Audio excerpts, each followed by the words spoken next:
seinässä erikoiskokeena ja miten se osoittaa aggressiota, miten se puolustaa itteensä. Ja se vähän haukahtelee, vähän murisee, mutta siinäkin se näkyy, että sillä on vähän kuorma ja sitten kun sillä pehmeyttää aika paljon pidättyväisyyttä, niin sitten taas ei viitti kiusata sitä tuolla loppuun, että tietää, että sieltä ei niinku sen enempää tule, ja sitten ettei saa sen pahempia kokemuksia ihmisistä, mutta kun hyökkäys loppuu, hyväksyy hyökkääjän, niin se on plus A, pieni ilman jäljellä jäävää hyökkäystä, niin se vähän yrittää karkottaa. Sen verran mitä se sieltä kysyy. Puolustushalu, miten se puolustaa teidän pientä laumaa, kun te haetaan liikenteessä. Aika nopeasti se perustaa taakse, siinäkin näkyy ehkä vähän se pidättäväisyys ja pehmeys sitten.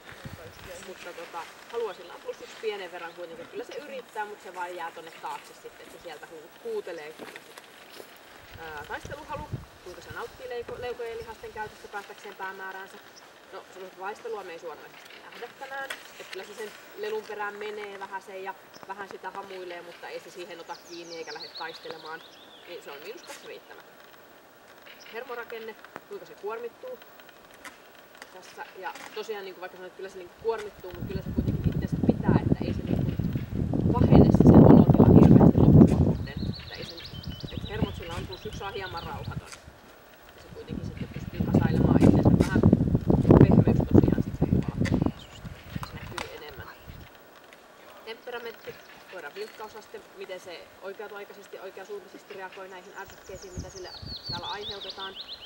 Se on +2 kohtuullisen vilkas, se hieman katsoo ja toimii sitten, miettii vähän, että tarviiko toimia vai ei. Kovuus, tosiaan se on -2 pehmeä, se muistaa, se erikoiskokeena tässä on tuo haalari, siinähän se aika vauhdikkaan väistöliikkeen tekee. Ja tosiaan sitten, että sille katsottiin, että se ei näitä uhkia kestä, niin se ei tuu sieltä hermoista, koska ei se kuitenkaan kuormitu, vaan se on se pehmeys, mikä siinä on. Ja sitten se muistaa niitä ikäviä tilanteita. Niin. Luoksepäästävyys +2p, luoksepäästävä hieman pidättyväinen, vähän tarvii houkuttelua ja antaa kyllä koskea, mutta ei selkeästi nauti siitä. Laukaus varma, plussapisteet tulee ensin 97, sitten tulee miinusta toimintakyvystä ja taisteluhalusta ja kovuudesta, joten loppupisteeksi on sitten 46. Ja tarkoittaa sitä, että koira saa uusia testin aikaisintaan puolen vuoden kuluttua ja viimeistään ennen kuin koira täyttää. Mutta kannattaa miettiä yleensä sellaiset ominaisuudet, niin kuin pehmeyskin, niin se ei helposti sitten koirasta poistu. Kiitos.